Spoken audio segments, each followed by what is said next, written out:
What is up, ladies and germs?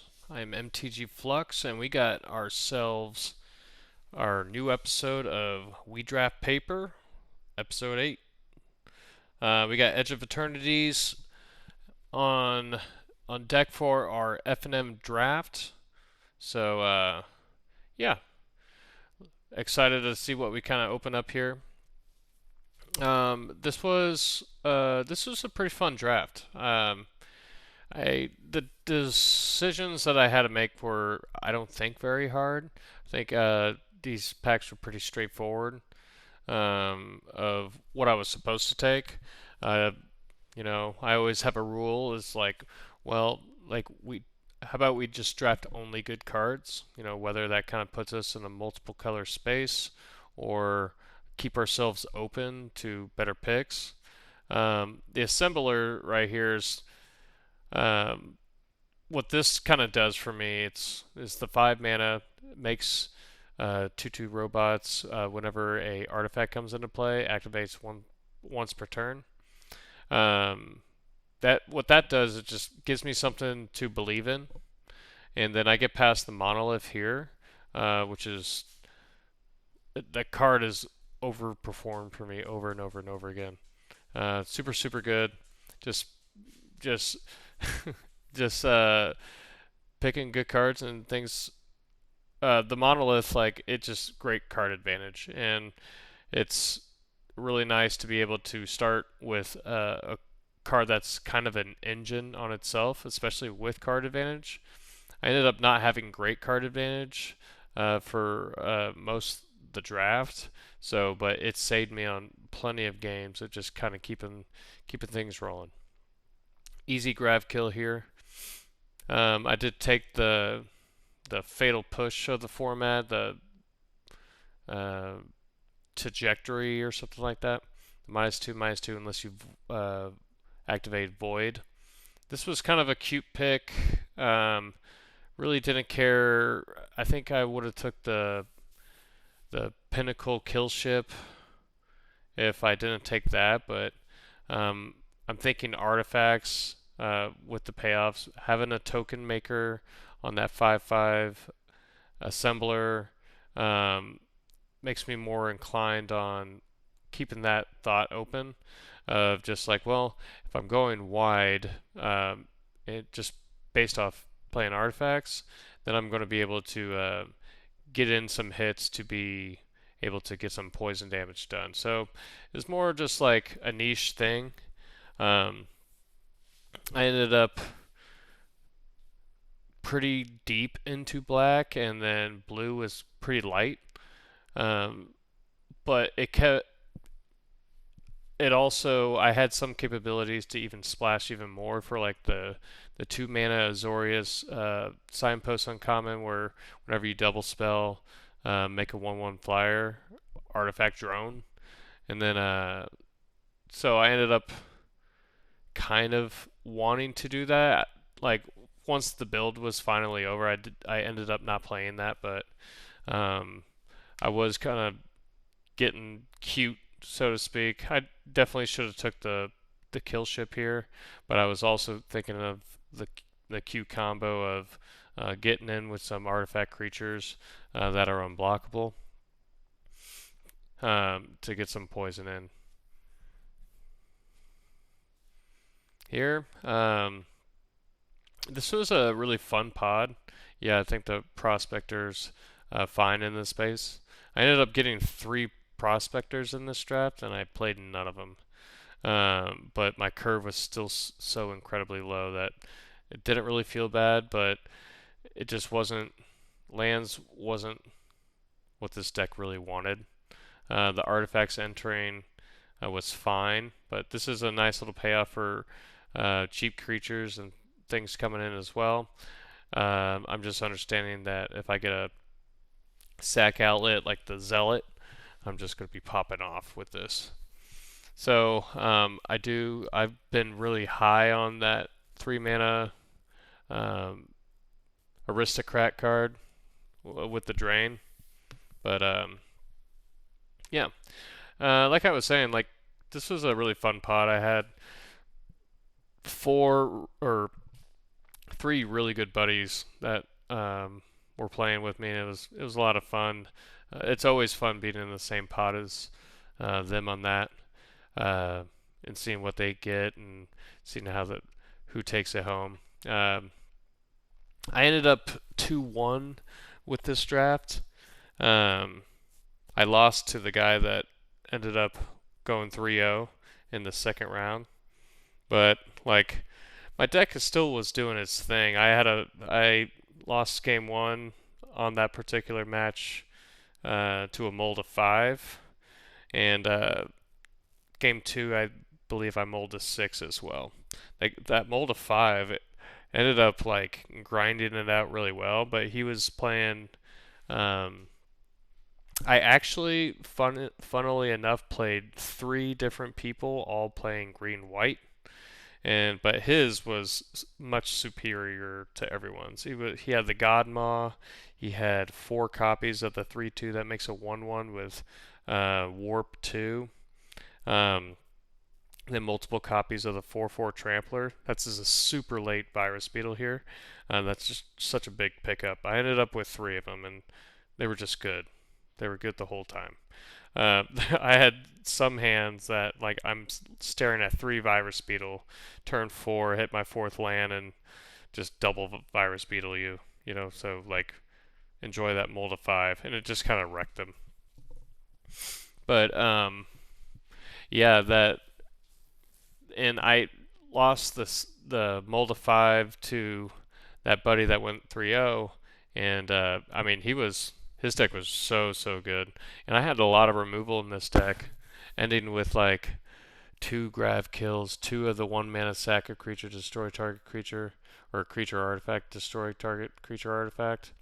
So going through my cards here and seeing what I got working with, my curve I see is super low. I do still like where I'm at with the artifact theme of keeping the assembler dream alive, which it was good. It this deck felt really good. It felt more combo-y and just grindy with good value cards in there.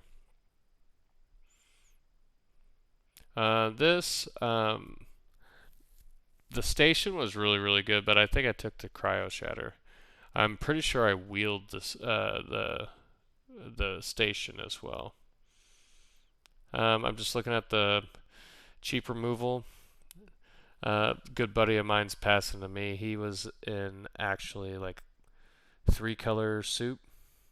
Yeah, vote out would have been a really good pick here. I think I took the Mechanzoa.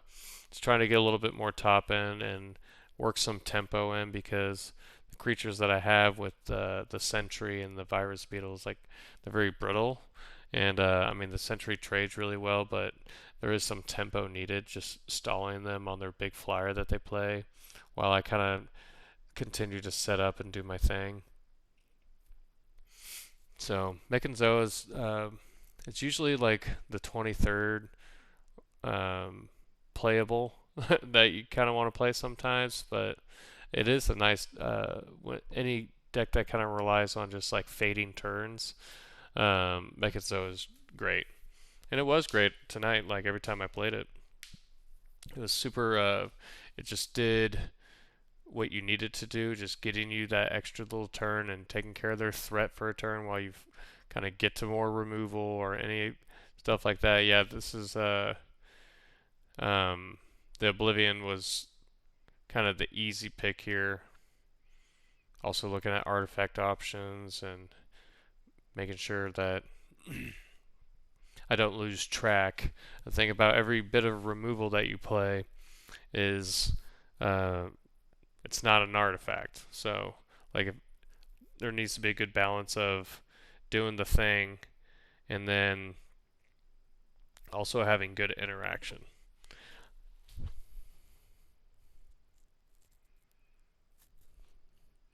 Yeah, Oblivion's good. Spanky's Card Shop is where I play Kansas City.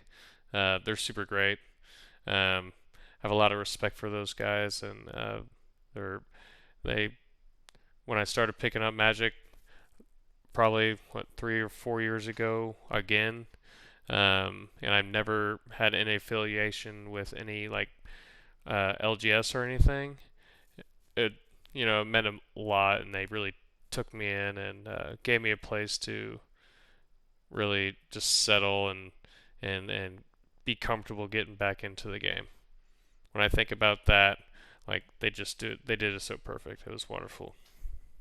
I passed a lot of the faithfuls, so I'm looking at this. I forget the name. It's the signpost, but then I got the that 4/1 menace rare, and that's just perfect for what I'm trying to do.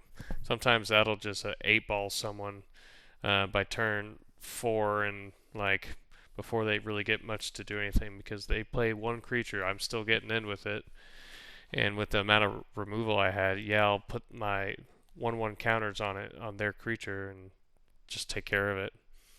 But yeah, this was an ambitious. I probably should have took the faithful. um, I think that probably would have been better, but I did want to spec on that because making those Thopters or those drones with understanding how low my curve was, so this was kind of a decision maker for me. So I can either take Grav Kill, Depressurize, or the artifact that provides poison when artifact creatures hit. I can't just like had to just take the Grav Kill. Granted, like having two Grav Kills is like makes you feel super cushiony on when you're during these games. To be fair, if I didn't get that virus beetle, I would have took that island. The full heart islands and or the full heart lands in this set, it's super great. And that last card was the Evangel, the which also would have been really great in this deck. It gets +1/+1 counter for every time you sack an artifact or creature.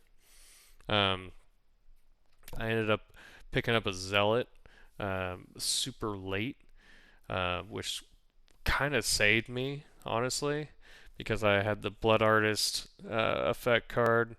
Um, but yeah, the guy across from me, he's been drafting a lot of black white, and he's been trophying every time. I've been stuck in 2/1 land for quite a while, but he's been doing really well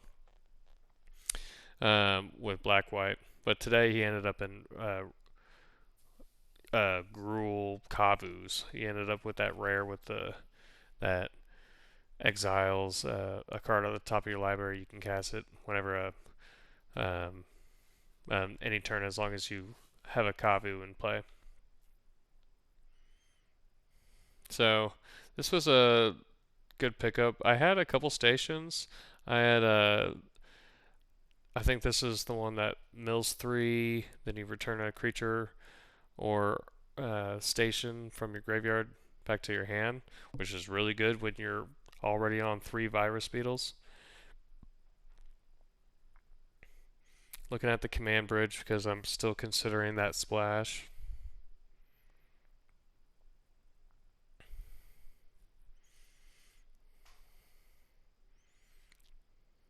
Another prospector for free. I mean, they are good like sacking objects, and that was another Oblivion for free. Um, just my curve is so low in this deck. I got the Mechanzoa and then the Assembler, and then that's basically it when it comes to anything over like 3 mana. The 3 mana spot wasn't even that, it's not even that intense.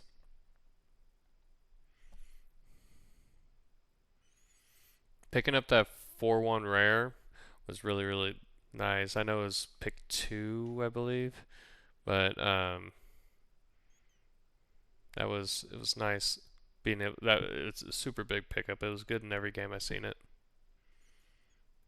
Yeah, I ended up 2/1 in this draft. And like I said, it went up against three out of three Selesnya decks. The first one I took very handedly, and those were the games. It was actually with my friend, and she she was the one that got triple virus beetled one on turn 3 and two on turn 4. So she didn't do much playing of Magic that game. But another grab kill. So this was a pick. It was actually I probably should have. Uh, I think I took the virus beetle. No, okay. So this one was actually important because grab kill is great, but and virus beetle is great.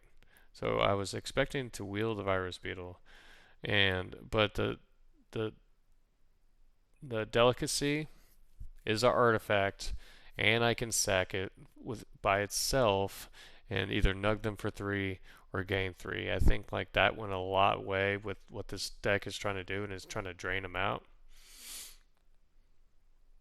and that is what the deck did. So this is kind of a bust of a pack. I think I ended up taking the 3 mana rock.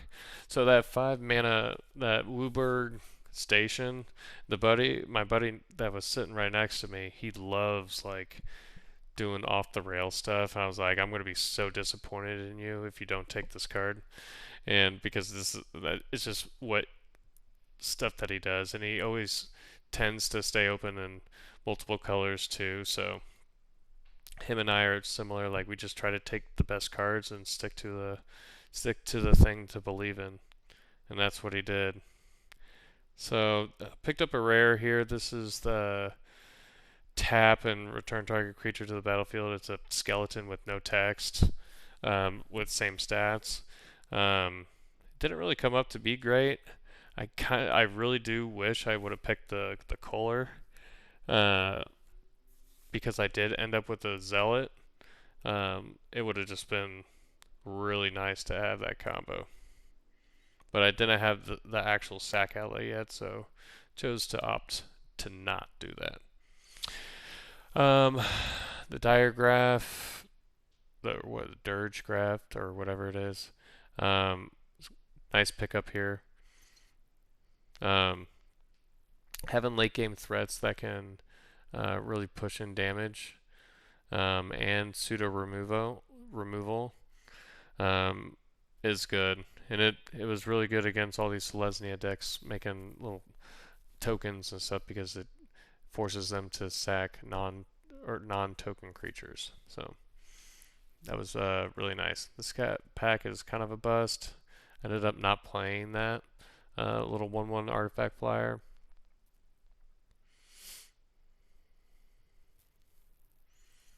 Sentinel's fine here, but I found a Self-Craft Mechan, which that and Virus Beetle is still just great.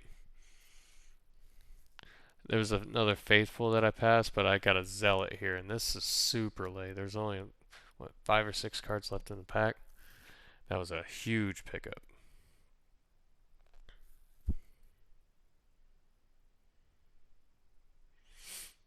I don't mind that 4 or 5. It gives +2/+0 until end of turn to target creature, and yeah, just Virus Beetle, baby. I knew I was going to wheel it because black was super open. And the buddy that's next to me that I'm passing to, he was taking some black, and I turned to him. I was like, "There's no way that, like, I don't know how you were in black. I was wheeling everything and yada yada." And he was like, "Well, I just kind of took some odds," and he ended up getting those 3/1s that destroy target creature, um, and then the owner draws 2 cards. So like that was really, I mean, I understood that there was 2 of them that passed, and like it really just kind of, I mean, this is just complete apparent that my colors are open. Um, but yeah, it's complete apparent of uh, like yeah, I probably should have took those cards because they were good enough for him to take, and they would have been really good with my virus beetles, and it maybe would have hedged me to play the prospectors a little bit more, the 2/1 Mega Lander when it dies, but there's no need. This is actually a tough pick. Um, I think I took the Hole Carver. No, I think I took the Sentinel. But looking back on it now, I wish I took the Hole Carver. Yeah, this is my deck that I ended up drafting. Like, this is the final product of it. But I appreciate you guys watching the video, and if you like, comment, subscribe, I'll be truly grateful. And I'll see you guys in the next one.